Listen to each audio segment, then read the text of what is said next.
আসসালামু আলাইকুম ওয়া রাহমাতুল্লাহি ওয়া বারাকাতুহু। চলো আলোর পথের সম্মানিত শ্রোতাগণ, আজকে আমরা শুনব মূর্তি পূজার সূচনা হয়েছিল যেভাবে।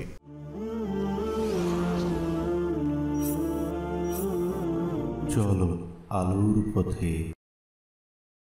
মানবজাতির আদি পিতা আদম আলাইসাল্লাম হতে দ্বিতীয় পিতা নূহ আলাইসাল্লামের মধ্যবর্তী সময়ের কিছু নেককার মানুষ খুবই জনপ্রিয়তা লাভ করেন।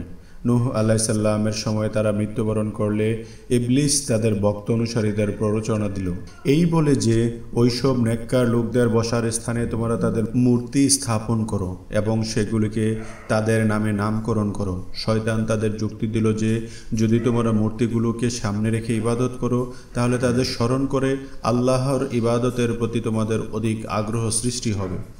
তখন লোকেরা সেটা মেনে নিল।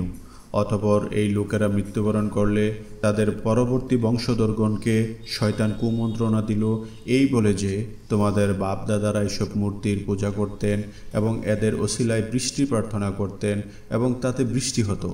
একথা শুনে তারা আল্লাহকে বাদ দিয়ে সরাসরি মূর্তি পূজা শুরু করে দিল।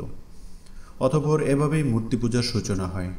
কোরআনে নূহের সময়কার 5 জন পূজিত ব্যক্তির নাম এসেছে, যথাক্রমে অদ, সুয়া, ইয়াগুস, ইয়াউক ও নাসর। এদের মধ্যে অদ ছিলেন পৃথিবীর প্রথম পূজিত ব্যক্তি যার মূর্তি বানানো হয়। অদৃশ্য বস্তুর চাইতে দৃশ্যমান বস্তু তো মানব মনে দ্রুত প্রভাব বিস্তার করে, সে কারণ অদৃশ্য ব্যক্তি বা সত্তার কল্পনা থেকে মূর্তি ও ছবির প্রচলন ঘটেছে।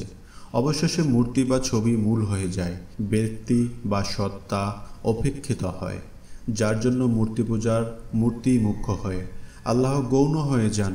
সে কারণ নূহ আলাইসাল্লাম থেকে মুহাম্মদ সাল্লাল্লাহু আলাইহি সাল্লাম পর্যন্ত সকল নবী মূর্তি পূজাকে শিরক বলেছেন এবং সর্বদা এর বিরুদ্ধে মানবজাতিকে সাবধান করেছেন। এমনকি নবীগণের পিতা ইব্রাহিম আলাইসাল্লাম তার সন্তানদেরকে মূর্তি পূজা থেকে বাঁচানোর জন্য আল্লাহর নিকটে প্রার্থনা করে গেছেন, কেননা ভক্তি ও ভালোবাসা হৃদয়ের বিষয়, বাহ্যিকতায় তা ক্ষুণ্ণ ও বিনষ্ট হয়। এক সময় মানুষ তার সৃষ্টিকর্তা আল্লাহকে ভুলে যায় ও তার বিধানকে অগ্রাহ্য করে, আর মূর্তির পিছনে তার সময়, শ্রম, অর্থ ব্যয় করে। অথচ সে ভালো করেই জানে যে মূর্তি ভালো বা মন্দ কোনো কিছুই করার ক্ষমতা নেই, কিন্তু শয়তানের ধোঁকায় পড়ে সে সর্বদা এর পিছনেই লেগে থাকে। পরবর্তীকালে মানুষ ছবি বানাতে শিখলে ছবি, প্রতিকৃতি, স্থির চিত্র ইত্যাদি এখন মূর্তির স্থান দখল করেছে। মূল ব্যক্তির কল্পনায় এগুলি তৈরি করা হয়। একই নিয়তে সমাধি, সৌধ, স্মৃতিসৌধ, মিনার, বেদি, স্তম্ভ ইত্যাদি নির্মাণ করা হয়। এগুলোতে শ্রদ্ধা নিবেদন করা হয়। এগুলির পূজা এবং কবর পূজা মূর্তি পূজারই নামান্তর। বিগত যুগের মুশরিকরা তাদের মূর্তিগুলি নিজ হাতে বানাতো, সেগুলোকে রক্ষা করত, লালন করত, সম্মান করত, সেখানে ফুল ও নৈবেদ্য পেশ করত।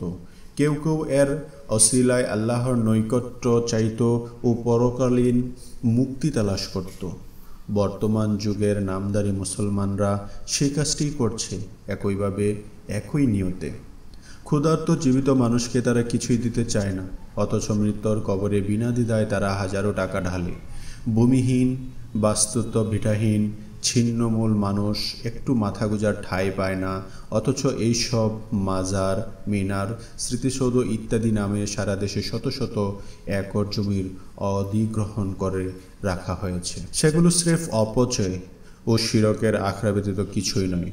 মূর্তি ভাঙা, ইব্রাহিমের গড়া কাবায় যেমন তার অনুসারী কুরাইশরা যুগে যুগে মূর্তি দিয়ে ভরে ফেলেছিল, তেমনিভাবে সেখান থেকে মূর্তি সাফকারী মুহাম্মদ সাল্লাল্লাহু আলাইহি সাল্লাম এর অনুসারীরা আজ ঘরে বাইরে সর্বত্র বেনামিতে ছবি ও মূর্তি পূজা করে চলছে। অথচ ইসলাম এসেছিল এসব দূর করার জন্য, মানুষকে ওসিলা পূজা থেকে মুক্ত করে সরাসরি আল্লাহর গোলামির অধীনে স্বাধীন মানুষের পরিণত করার জন্য। ভারত বিজেতা সুলতান মাহমুদ যখন মোমনাথ মন্দির ভাঙার বিনিময়ে অডেল অর্থ ও মণিমুক্তা দিতে চাওয়া হয়, তখন তিনি ধার্তহীন কণ্ঠে বলেছিলেন, হামলোক বোধ শিকুন হ্যাঁ, বোধ পুরুষ নেই, আমরা মূর্তি ভাঙা জাতি, মূর্তি বিক্রেতা নই। অথচ আজ রাষ্ট্রীয় অর্থ ব্যয়ে এসব কাজ করছেন মুসলমানদের নির্বাচিত প্রতিনিধিরা। মুসলমানদের দেওয়া ট্যাক্সের পয়সা ব্যয় করে আল্লাহর নিকটে এরা কি কৈফিয়ত দিবে? তারাই ভালো জানেন। তবে দেশের নাগরিক হিসাবে আমরা সংশ্লিষ্ট সকলকে অনুরোধ করব এর থেকে বিরত থাকার জন্য এবং আল্লাহর গজব থেকে দেশ ও জাতিকে রক্ষা করার জন্য।